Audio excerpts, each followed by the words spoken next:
So, this is our panel discussion on security strategy for small and medium business. And I'm going to give a brief introduction of our panelists.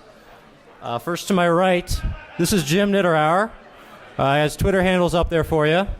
So Jim ran his own company for a while, and then he got some experience with a company that grew from about 280 to 500 employees, which was acquired and is now a publicly traded company. So I wanted to tell you a little bit about all of the panelists' experience. I think it's important for our discussion here. Next is Amanda Berlin, InfoSister. Amanda has experience with organizations of all sizes, including 8 years at a small hospital, and she currently works at a startup. She also wrote a book, I heard. She's the co-author of the Defensive Security Handbook, if you weren't aware. It's an O'Reilly published book. And we have 2 copies up here that we're going to give away to the first 2 people who ask us questions when we start the Q&A. Can I have one? Not now. Once we start the Q&A. I like this style. Next, we have claushoumann. So Klaus has experience as the CISO for a small bank, and he's now trying to implement all of his lessons learned with a much larger organization in Europe. Last but certainly not least is Lit Moose. And she got her start in InfoSec at a university and has experience in the weeds at everything from small companies all the way to Fortune 5 companies doing DFIR. So all of my experience, my name's Russell. My Twitter handle is Smoke'em. And all of my experience has been at a small company. I've done 20 years at a small company, which I know is pretty unheard of. And it's not because I'm bored. It's because I'm fortunate to work for a very good small company that invests in security and invests in their staff. And we've built a great security program. And, I hear a lot in the InfoSec community about how small companies, can't do security. Vendors, other people online are constantly bashing small companies. And that kind of bothers me, and I'm trying to make a difference by doing talks, publishing things about how you can build a security program at a small company and do it well. It is possible. So that was sort of our idea for the panel today. We wanted to talk a little bit about our various experience in our different roles and what security strategies are best for small to medium businesses. Is there anything I've forgotten before we get started? Just one thing. So I'm going to need that because otherwise I'm going to have to shout. So once upon a time, there was, I know I'm really short. There's a reason I'm here today. There was a practitioner that was once among us here at DEF CON who's no longer with us. His name was King Tuna. Some of you know him, some of you didn't. But what you need to know about him is he is the only person at DEF CON who has ever lit a panel on fire. So I think that's enough. In remembrance of King Tuna, I just wanted to take a second to light this can of tuna on fire. And, if he were here today, hopefully he'd be proud. And I'm going to try not to drop this, otherwise it's gonna go much like his did, which was, I believe, at Sky Talks, and he just laughed and laughed, which I would too. But I don't want to get kicked out, so thank you guys for coming, and hopefully you have another story to tell now in remembrance of him.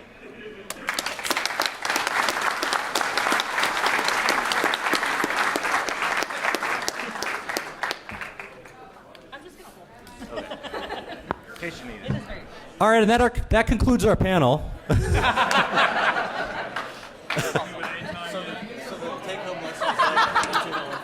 Yes. Thank you, Moose. So really briefly, before we get started, I wanted to define small to medium business. I know that there are some official definitions from governments about what is a small business, but thinking in terms of companies today that should have a security program in place, we talked a little bit about this yesterday and sort of landed on a company with 1 to 100 people should at least have some IT person with some InfoSec knowledge, right? Should, I think, is the key word there. Anywhere from 100 to 1,000, you should have a small IT team, at least one dedicated security engineer today. And then anything over 1,000 employees, you should have an executive who's responsible for security and a dedicated security team. And I put on the slide here, this is a recent report. I was looking for, what do people think is a small to medium business? Did anyone go to Black Hat this week? Okay. Did anyone learn anything at Black Hat this week? What I learned is that, from all the vendors I stopped by, I heard the same things, right? Same problems from the last 10, 15 years or so I've really been paying attention in InfoSec. Everybody has new solutions with the blockchain and AI, but I think, we all still have the same problems that we have to fix. And I think that it's not really different between small businesses, medium businesses, and large businesses. So we're going to touch on all of that. But this report, anyway, they were trying to define what's a small to medium business. And you can see it says they surveyed a bunch of folks ranging from 250 to 3,000 employees, and they're thinking that that's small to medium business. And again, this goes to my point. Nobody thinks small companies can actually do anything with InfoSec. They just excluded below 250 staff. So we're going to talk about that. So there's a perception in the industry that small to medium-sized businesses will do the minimum that they have to until they have a breach. So panelists, I'm putting this to you. In your experience, is this generalization accurate?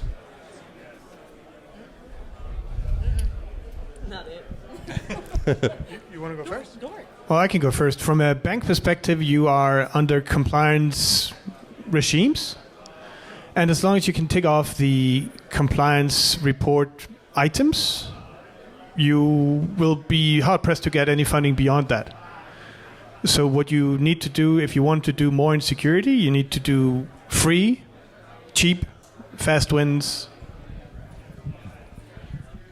So what we found growing from a company of 100 people, 200 people, up to 500 people, and now merging with a publicly traded company is that security really depends on the mindset of the people that are leading that company first. You can work your butt off in the trenches, try to secure a business, and when your C-level people come back and say, it's not priority, we're not going to fund that, we have other options, that's a hard thing, and we're going to talk about that a little bit later. But one of the things that we really saw was, now that we're paying the price for, is building up what I call technical debt. You overlook all of these things that you know you should be doing, but as your company grows, that debt gets deeper and deeper and deeper and bigger and bigger and bigger, and sooner or later, you have to pay that debt. So it's going to be better for you to pay that debt up front. And from a small business perspective, people don't see that. They're so busy trying to make money, they forget about the things that they have to secure. And one of the couple of things that we talked about yesterday was asset management, and then risk assessing what your risks are. So, Klaus, you want to talk about that, or let Amanda talk about that, since she's gotten more experience with that? Well, I'd like to add a quick comment here.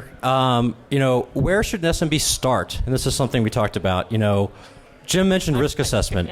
There are frameworks out there that you can follow to build your information security program. And there's books. And there are books. I've read the book, and it is excellent. It's worth reading. Has anyone heard of the SANS Top 20? Yeah, so I think a lot of small businesses fall under this, I think. But every now and then you'll see, not the bare minimum, but you'll see like that one super passionate, they might not even be an InfoSec person doing way better than a Fortune 500 because they do have a smaller amount of assets to secure. But yeah, I kind of agree for the most part. It's really difficult to get the information out to all the small businesses. There's not a whole lot of like, hey, how do I contact all the small businesses in my area? There's not really a standard way to be able to do that. So I think getting a lot of the information out there so they even know that that's something they're supposed to do before they get breached is a big problem too. I kind of have a unique case in that doing DFIR as a consultant, usually when I get the call, it's already happened. So, that's kind of a catch-22 for me. But I will say that, usually we all come from different spaces. None of us most of us didn't start in security. We all took an interest in it. So I think that finding kind of the niches and the communities that are outside of InfoSec and kind of spreading out that way, sometimes you'll just inherently find people who are at small to mid-sized businesses. And if you're at a larger corporation, at some point you're hiring people as vendors. You're touching in some way, shape, or form a small to mid-sized business. So even if it's not you, you're affected by them or you're incorporated with them somehow. All of us interact with smaller businesses, and I think that just being an advocate and growing that way and finding the people who are interested is a, being more involved is kind of a strategy for it. And you asked how to get started, and you mentioned the CIS Top 20. And it is a good way to get started. And especially for SMBs, you can actually move through that list and tick them off and not come back to them heavily, just maintenance. And you can get through the whole list, whereas some of you are probably from larger corporations and you're stuck in item number 3 forever, right? For an SMB, you can do the top 20 and you can move on to other things. And it's quite fantastic. And to get started, you need that. But before that, you need some kind of a business champion who is willing to get the process started. That can come in the form of someone contacting a VCSO, and you need the advocate, or as coined by Amanda, a security masochist. Someone to take the beatings, the early beatings for years to start improving security. So that is what you need to get started. The masochist, a champion, or a VCSO. Someone to get it done and get it started. So this tweet that I just put up on the slide from Leslie Carhart, this goes to that point, right? It's a call to action for executives that they are directly responsible for the caliber of cybersecurity at their organization. Larger companies today, many of them today have a CISO, right, or a VP of security, somebody at an executive level responsible. Many organizations still don't. So if you are a security practitioner and you're pushing hard to help your organization improve its security posture, how can you get a security champion to help lead innovation? And Amanda has a good story that I hope she'll share with us, and it could perhaps be to your benefit if you're looking for that champion. Sorry. All right. Yeah. So when I worked at it was like a medium-sized hospital. We had 400 beds. We didn't have a security department at all. And coming into the hospital, it was as bad as you can even imagine. There's terrible horror stories. That's where I got a lot of the experience that I ended up putting in the book. The way we got our security champion to be able to get an actual budget for security items, because we had already done a lot of free stuff, was we already had advocates on our board of directors for the hospital. It seemed to turn up. And we took them because a lot of them were already advocates for EMR to kind of teach, the older nurses and people that weren't so tech savvy, why it was a good thing to have more technology. So those champions that were already kind of doing that thing already were in that role. So we took them and all of their colleagues and ran a live phishing demo for them in their little training thing. And we just phished people's emails that we found with the harvester. So we just scanned the internet for our domain and let them just live in this training meeting watch all the creds come in, just because right away, when you send phishing to a company that's never had any training, and right away, they were on board because they didn't realize the free stuff wasn't everything, right? They thought that we were already pretty much covered because we had fairly good uptime, and we put all this money into this new EMR software, but didn't really understand there was all of the stuff that goes with all of that in the infrastructure. And the result was that you found a security champion who was a member of the board, right? Yep. And also a doctor in the hospital who helped improve everything. So going back to the security masochist, right, I think I've been in that position and now leading teams to train them so they're not in that position, right? Everybody's been there. First, everybody thinks security is absolute. It's not absolute, and it's different for every company, right? So your security risk versus the company that's down the street or other people in here is going to be different. You have to figure out what that risk is and what's secure enough for you. The question is, what is enough security? And the answer is always just enough, right? You never want to spend more time, effort, or money on security than you need to spend. Unfortunately, if you go to Black Hat and RSA and all of these places, all the vendors want you to spend all the money on one thing, and they're going to provide you security, which they don't even know what that is, right? So that's, the bottom line is you have to figure out what that is first before you can do it. The other problem is you feel overwhelmed, right? You get into a situation where like the CIS stuff, that's a great resource that's available through several vulnerability scanning platforms you can actually use to scan your infrastructure for CIS compliance. And that's a really good tool if you do that and use it on a regular basis. And there's people in the room that can help you with that. So if you do that, that will take the load off your mind. So what I'm getting at is you can't do it all. You have to find that champion in your company that's going to help you hire the expertise to do it right and do it right the first time. So I think to kind of piggyback on both of those, and especially Amanda's point and Jim was talking about scanning, I think dead are the days where we're blue team only. And I know that's a very controversial thing to say in this room. So I think that kind of the merge between, and I don't want to get too much into the colors, but red, blue, purple teaming, what have you, a lot of these small and mid-sized businesses, you'll come across people who have just been there forever, or you have one person you're working with that has the security skill set, or no people that you're working with that have security skill sets.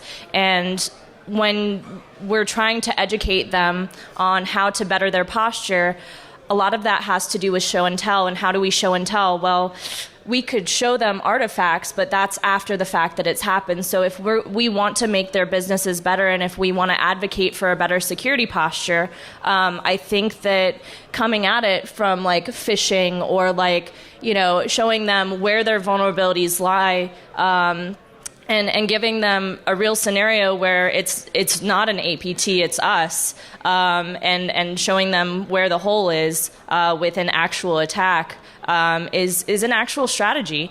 So I think being more hybridized in the future is really going to lead to some successes for all of us. On that note, as for an SMB, the VCISO role actually makes a lot of sense. And then if you can get someone with the technical chops to be a purple VCISO who will come in maybe once a month, point out a few things that you need to improve, because security is a process. You can't do all of that overnight. I once wrote a framework for SMBs called Minimum Viable Security. You can find it online. It's everything that my team and I did in the bank over 5 years. So it's every control we put in place, most of it for free because we didn't have any budget, in 5 years. So a VC that comes in now and then and does something and then pops it in the next month might make a lot of sense. Anyone? So every week we have more breach disclosures, right? We've heard of a few really large ones recently. And a lot of large companies that still have things like RDP open to the world leading to a breach, or unsecured S3 buckets. How should SMBs approach security differently than large businesses? They shouldn't. The vulnerabilities and the risks are the same. The scale of those is different. Just look at what happened to a large bank recently, right? They have a great security team in place, but because they didn't do the basics, they didn't do the checklists against their firewall configurations and against their S3 configurations, an insider had inside knowledge that they used against that company down the road.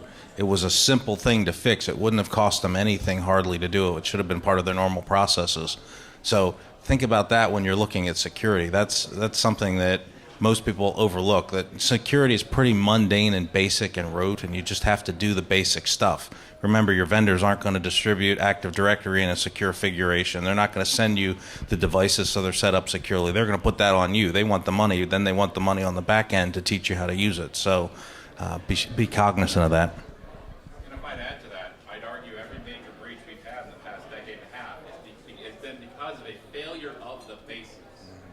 We're not patching, we're not doing this, we're not dealing with secure configurations. We've got cultural breakdowns that create these problems, and that's why these issues happen. It's not the whiz-bang new meltdown or Spectre vulnerability. Who cares about them? Patch your shit. Just say that that's also It's on the screen right I can't now. repeat that. Most security is just good architecture, which prevents other problems anyway. Do what? Everyone So agree I with think that? that's Everyone agree with that? Does anyone disagree with that? what. Which part? What are we agreeing The with? bottom one. Most security is just good architecture, which prevents other problems anyway. Oh, absolutely. So I definitely agree with Swift most days. No, they're phenomenal, and that's a really great resource. If you don't follow Swift already, you should. But I would add to the point of, yeah, we can say patch everything. We can say, hey, do better vulnerability management. But the truth is, we're going to find holes in different businesses for different reasons. Maybe there's an old software out there that's only compatible with Windows XP. I've been in a lot of environments. ICS environments are notorious for it. Hospitals are notorious for it. You have some of these old scanning machines, and they can't upgrade because of X, Y, and Z reason. And so knowing that, finding the mitigation in between, and I will say it every day of the week, defense in depth. Like, have multiple triggers. Like, make sure that you have eyes on. Ask for logs. Like, there are never enough logs. So, and I know it costs money, so get more intelligent with the logs you're asking for. So look at, where is the vulnerability and where are you going to see it, test it out. And so I would say, yes, while patching is great, sometimes it's not possible. So put something in between that can mitigate that attack if it's going to happen. Yeah, so the whole patching front, who's ever been a sysadmin? You can't always just patch your shit, right? Stuff goes down. Sometimes you don't have downtime windows. Sometimes, in healthcare, we had a Windows NT server that was sitting there that department never got the budget to replace that software. That software was doing a lot of business, and it just wasn't as high on the priority list as a new CT scanner or anything else of a million other things that they spend their money on. They're like, well, it's still on, it's still running. You just need to do architecture to fix it. So you put it on its own VLAN and you segment it away and don't let it talk to anything. But yeah, that's a good point. So one of the things, I started a business many, many years ago, 25 years ago, and I wish I had started a business now because there are so many cloud-based solutions that would have taken the load off of me as an administrator within the business. Anything, Office 365, those kinds of things, subscription-based services that keep my security profile much better than it ever would be. So I would encourage you to take advantage of those things. A friend of mine is a CISO at Walmart, and he was... we were talking about the security of OneDrive and the things associated with Office 365. And one of the guys at our company wouldn't let us use OneDrive to store data because he thought it was insecure. Well, the CISO at Walmart goes, "You're kidding me, right?" He says, "They have a private cloud for us, and their stuff is much more secure than we are. So we use it for our stuff." So that was an eye-opening experience for me to look at outsourcing that sort of thing and taking that load off of my plate and our team's plate.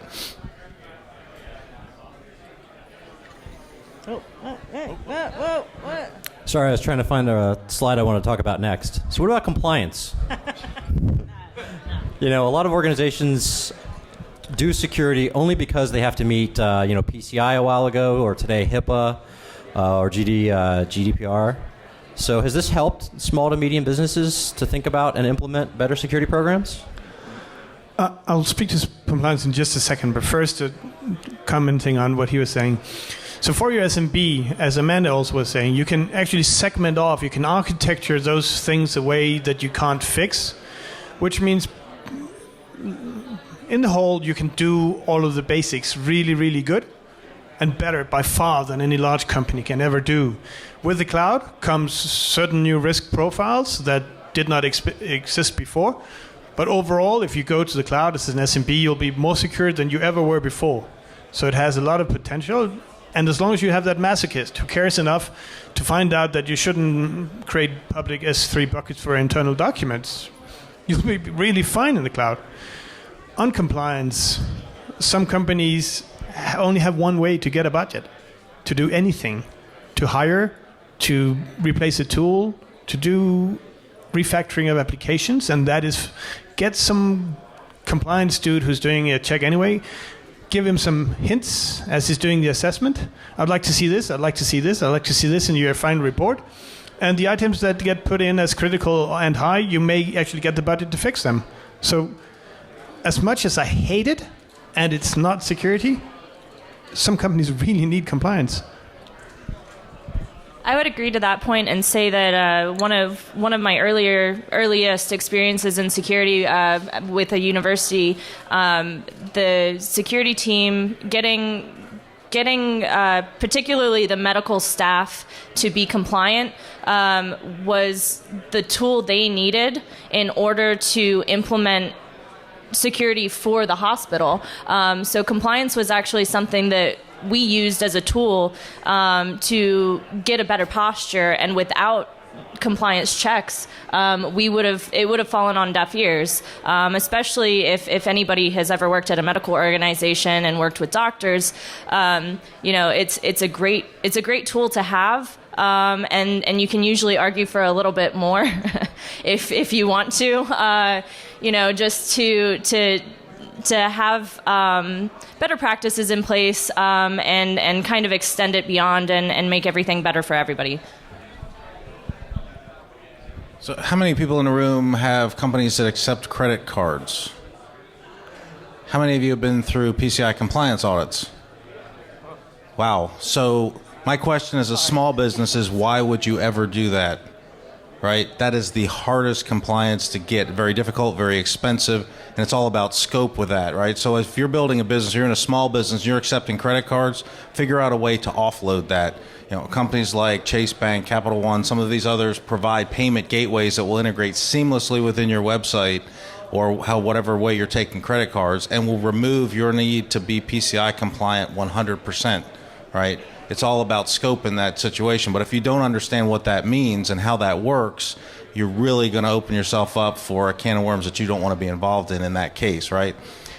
Other sides of compliance. Why is compliance good? Why is it a good thing? It goes back to some of the things we talked about with the CIS benchmarks. It gives you standards, procedures, and practices that should be in place in your business. One of the problems in compliance is people will bring in an auditor, set up the compliance policies, but your owners of those policies don't know how those policies are supposed to work, and they don't apply them. And a good auditor is going to go and find that out, because they're going to ask you, take me to the owner of that process, and they're going to interview that process owner, and they're going to find out very quickly that you're not doing what you say you're going to do.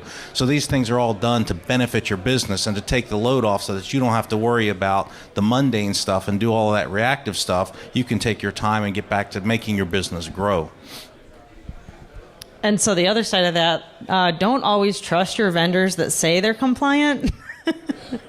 We, at one point in time, had, they take like payments at the bedside now for, I don't know, for more money, I guess. And there was a credit card swipe vendor that swore up and down they were PCI compliant. We were fine. They could just check mark the box, no worries. But every time you swiped a card, it was just keyboard emulation into an HTTP site on the back end. So just make sure you check, because even though they say they're they may have gotten an audit that said they're PCI compliant. We know not all those auditors know what they're doing either.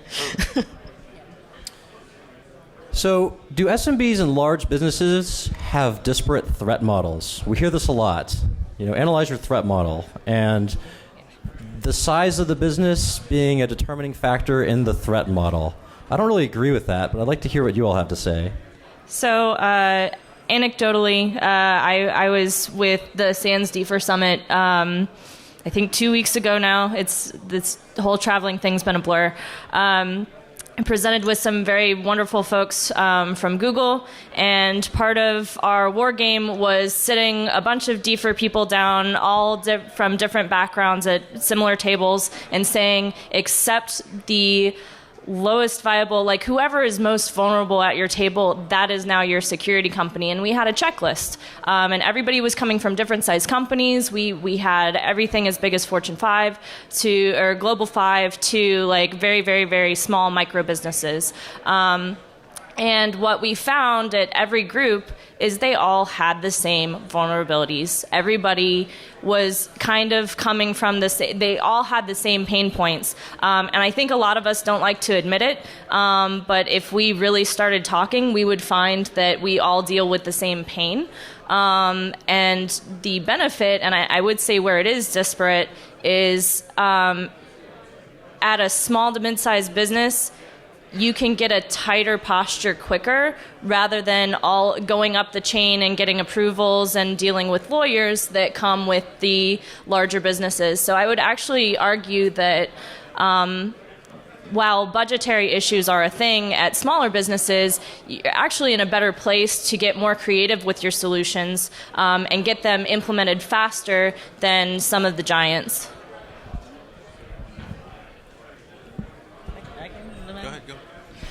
I can't remember what I was going to say. Yeah, so it's kind of an inverted threat model, right? So that what's the highest priority for security? It's people first, right? And they're also going to be your greatest weakness within a business because they do things that break things. They're the easiest way for somebody to compromise your business. So every business has the problem of securing its people from both from the data perspective and from the personal safety perspective. But as the business gets larger, hopefully you've trained your people well enough to know that they're your security minions on the street, right? They're watching out. They know why somebody shouldn't tailgate in. They know why somebody shouldn't leave passwords on their desk, why they shouldn't leave their computers unlocked. But this is all a training process that you have to implement. And if you're in a small business, you're in a unique position that you can start that program right from the ground up so that now you can build your security team so that it's also in HR, that it's in finance, that it's in every department within the company. It's just not within information and security. So you have to be able to figure out how to do that. Yeah, if you get to the point where you already have a lot of your defensive security done, if you've made it through all the CIS top 20 and, you're running out of things to do, which I've never found anybody that has, at that point your threat model becomes a little different because you have the little, niches where, competitors, nation state, whatever. But for the most part, it's all the same problems everyone else is having. We're going to take questions in just a few minutes. We're almost done going through our slides here. I actually have a question for the audience. Who here at your company allows your end users to check their personal email on the work network? Raise your hands. Go ahead. All right. Keep your hands raised. Of you, who is at a larger company? Okay. That's interesting. So smaller companies usually I find have a better chance at shutting that off. A lot of the attacks I've been seeing, because yes, our users are our weakest link, we can have defense in depth all day if you can check your personal email on your work network. Unless you have a really good endpoint plan, I've seen a lot get in that way. So I would very much encourage all of you as a strategy to go back. Those of you who are at smaller business, larger companies, I'm sorry, it's going to be hard. But smaller businesses, if you can get that shut down. I'm actually going to go out on a branch here. The tweet you're looking at, what does he sell? What does Lance from SANS, what does he sell? He sells security awareness. So of course he wants you to train your employees. And you should. You can reduce the number of incidents you have down until a certain point. But you're not securing your organization by doing this. You're reducing your SOC's workload, and that is the main reason for doing this. People cannot be fixed. We can't train the human firewall perfectly. We need technology to take up and be the compensating controls around the fact that we're human. So you need prevention and you need detection. Do your security culture, do your security awareness, but do everything else at least as good. Thank you, Klaus. All right, we're going to take some questions. We have about 10 minutes left. I saw a hand over here go up really quick in the second row. If you'd like to come up and ask your question on the mic, I am going to grab you one of these books that Amanda Berlin signed for us. Oh, it's the same guy. That's why he picked him. Yeah, so I would be interested to hear your take on preventive and detective controls. If you could choose just one, which one would you choose and why? Yeah, I know they close each other off, so which one would you choose? I have an answer for that. The one for a Windows-based organization where you can pipe all incoming scripts to Notepad instead of opening them in the scripting engine. I don't have a good answer for that. In between defensive or preventive measures, do you have one? Yeah. So that's a conundrum, right? So log all the things, right? So that would be your first compensating control. If you had to have anything, do that first. The problem is with the perimeter and preventative control, you don't know what's already gotten inside your network, right? The idea that we have this castle doctrine and we're preventing the world from coming into our network is complete crap. That's not security, right? People are already in people's networks. You just don't know it. Until you start gathering the information and doing those compensating controls to see what's happening, you'll never know. So that would be my take on it. I guess I do have an answer because I actually do work for a logging company, so I'll go with that. I don't think I'm allowed to answer this question. All right, next question. Tuna.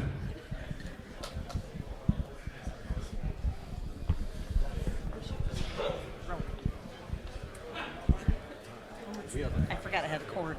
Yeah. So my question for the panel is, how does the picture change when a company is 100% remote? There isn't a data center, everything's in the cloud. You know, this new way of working that a lot of startups, a lot of companies, subsidiaries are embracing. What would your take be on that as far as how does that picture change for securing that kind of business? Thank you. Okay. Can everyone hear that? What if your company is 100% in the cloud? How does that change things? So 100% remote, I'm sorry. Yeah. I think if we're just talking small to mid-sized businesses, I think that it just changes what you look at. So, from our perspective, we're protecting, getting more up on,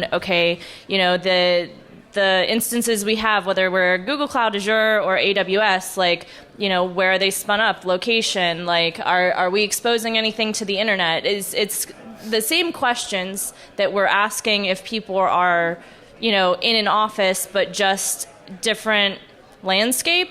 The other thing is when you're looking at user training with remote users, I used to do a lot of insider threat cases. It gets much more difficult. So what kind of endpoints are you giving them? If you're giving them Macs, can they sync to their iCloud account? Thinking of these things and, how sensitive is the data, making sure your user groups are very, very tight,